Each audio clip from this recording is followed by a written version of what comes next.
Heading to bed and realized I forgot the intro for today's video, which is all about using it up, cooking for two. So I made some meals recently out of some leftovers, local produce, just threw some things together to create some meals for my husband and I.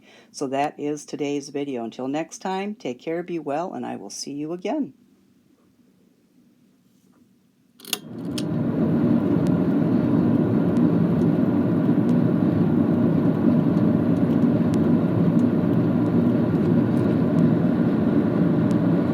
It's almost sunset.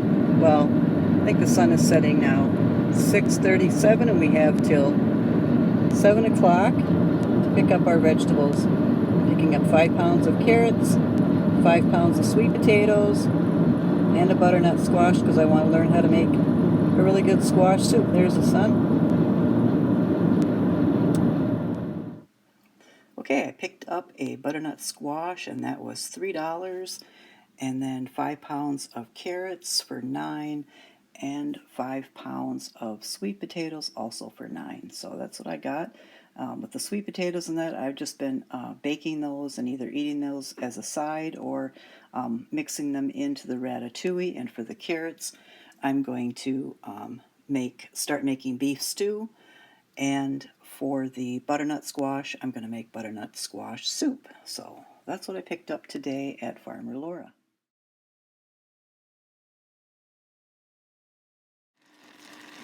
Okay, tonight's supper is red cabbage and mashed potatoes. I had about 6 or 7 large ones that I peeled tonight, so I decided to have some mashed potatoes. Leftover pork chops. These are real small. Here's the other part of the potatoes that I'm just going to fry up or make potato salad with. I've got some leftover sweet potato, so that is Wednesday night's supper meal.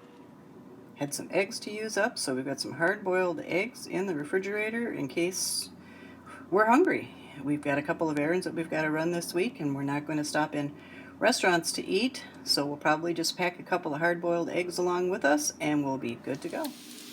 Okay, Friday's meal is going to be some bratwurst and some leftover red cabbage, and there are the potatoes that I cooked a couple of days ago being made into fried potatoes, and then I have a couple of Wisconsin natural casing hot dogs that I'm going to boil up. So last night's Thursday night's meal, was a fried egg sandwich because we had to get to our vegetable pickup by a certain time, and I'm disappointed that I did not take a picture of that beautiful egg sandwich.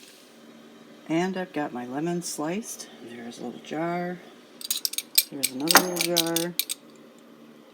So you put a slice of lemon on the bottom and then layer it with sugar. Now it calls for, I think it's a teaspoon of sugar between each layer of lemon. I don't use that much, though the more you use, if you use up to that tablespoon, you're going to have more syrup. But I don't want my syrup or my elderberry syrup to be, mostly sugar, because sugar isn't helping you at all. I want it to mostly be the lemon properties drawn out.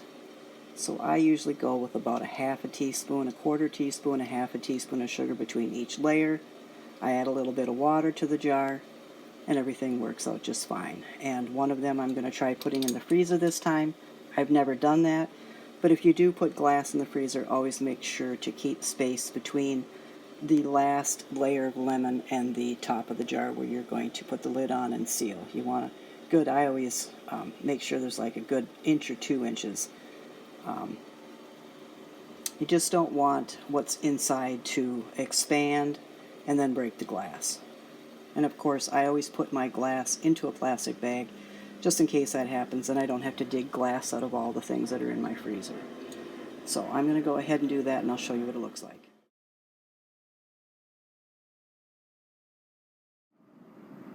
And this is my Monday night meal. So I've got some carrots and sweet potato that I roasted, some chicken also roasted, some white rice, red pear, and some diced up Roma tomatoes.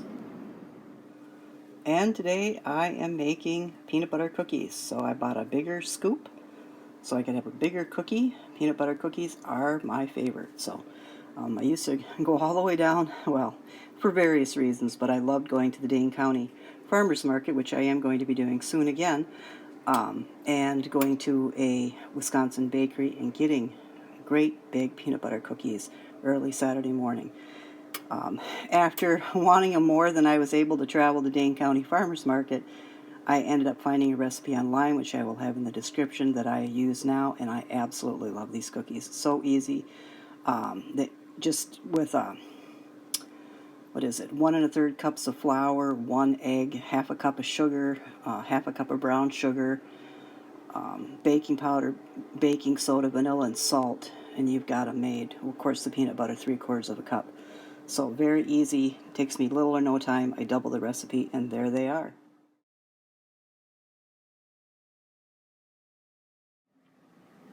And it was also time to make more hummingbird syrup. So I do 4 cups of water to 1 cup of sugar, and I make it about every 4 days. I change out the syrup when it's summer, when it's in May and possibly June and that. Usually June is when they come around. I change it out like every 3 days, and then as the heat goes on and it gets hotter and hotter, I change it out every other day.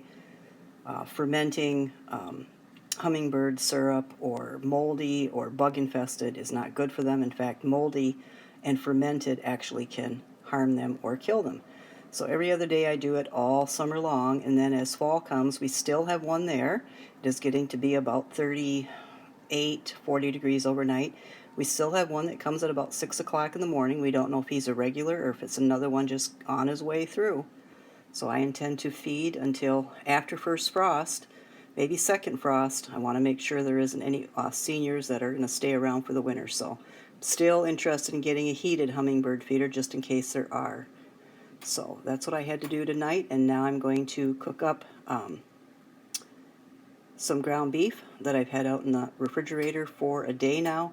I'm going to cook it up and make it just into cooked up ground beef so that I can package it off into for sloppy joes and casseroles and stuff like that. I bought it in February, and I like to use my meat up within 6 months. Not necessarily because it's expired, it's gone bad, or I'm going to get sick from it, but the quality of it starts to wane the longer that it's in the freezer, and I'm just somebody that likes good quality.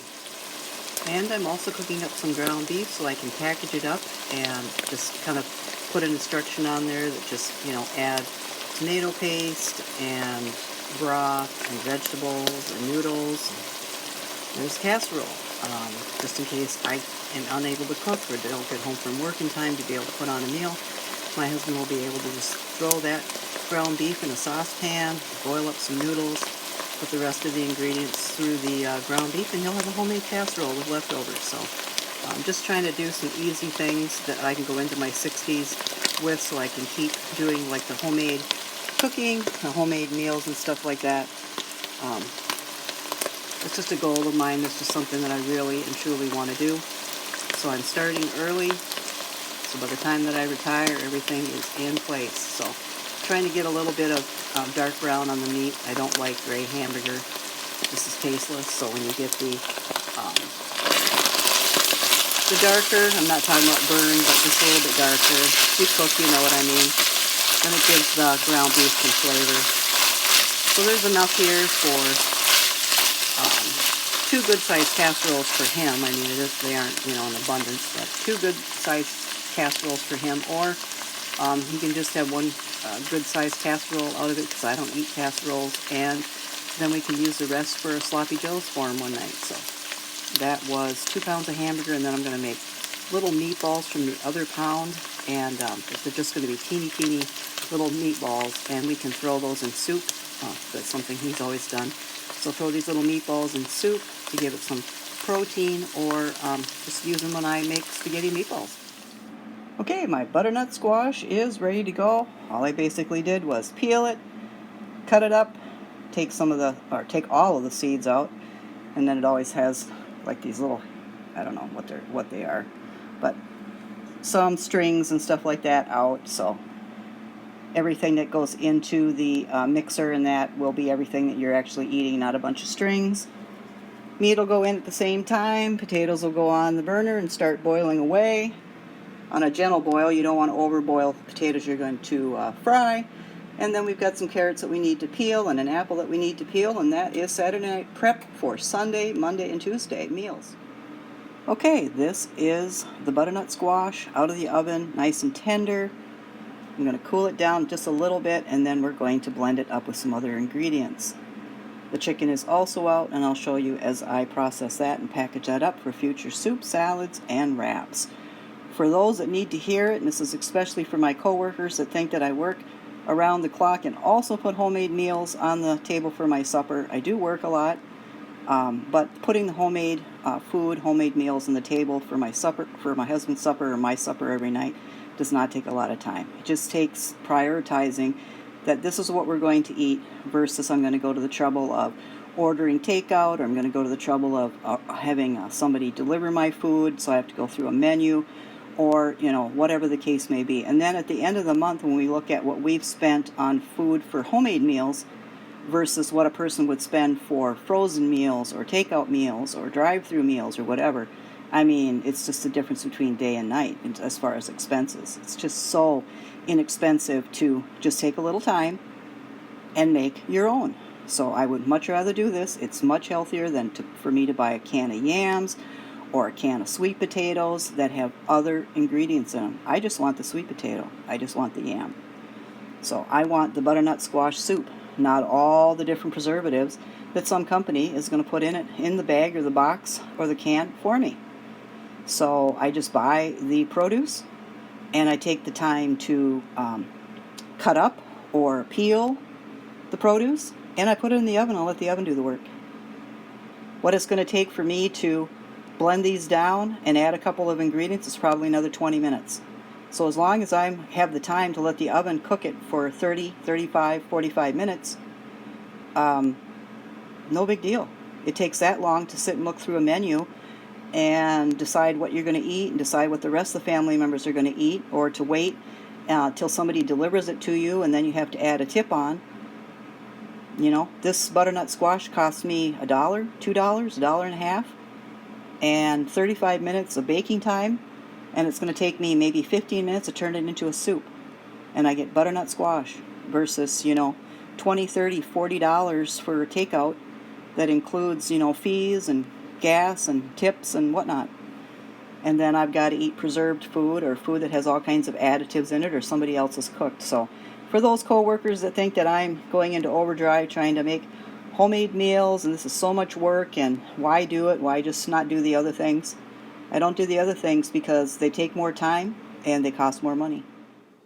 So here is all the chicken. So I've just basically cut it up or sliced it up, and I've got some there for at least 2 soups.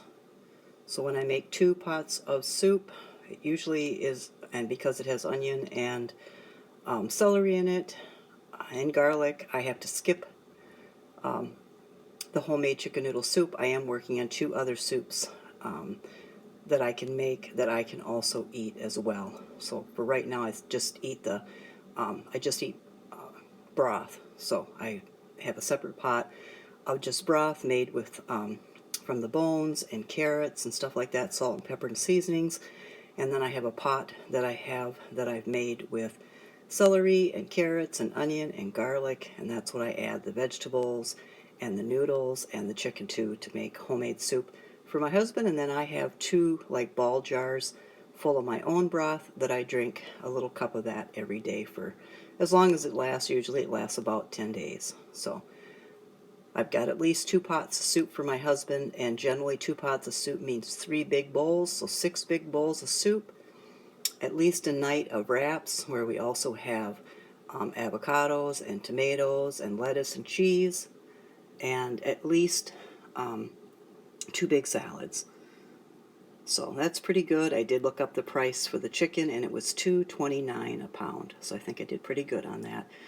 Several meals for 3 packaged of chicken at $2.29 a pound. And Sunday night's dinner is fried potatoes and turkey polska, kielbasa, and green beans. Since this is my husband's meal, my meal is going to be some of those fried potatoes, some Bush's baked beans, and some chicken. But I'm not hungry right at the moment. It's early. We have to leave and pick up a fan from Menards that's on sale. So he's going to eat because he's hungry. So this is what he's getting on Sunday, and on Monday we're just going to have some mashed potatoes, the rest of the Polska kielbasa, and sauerkraut.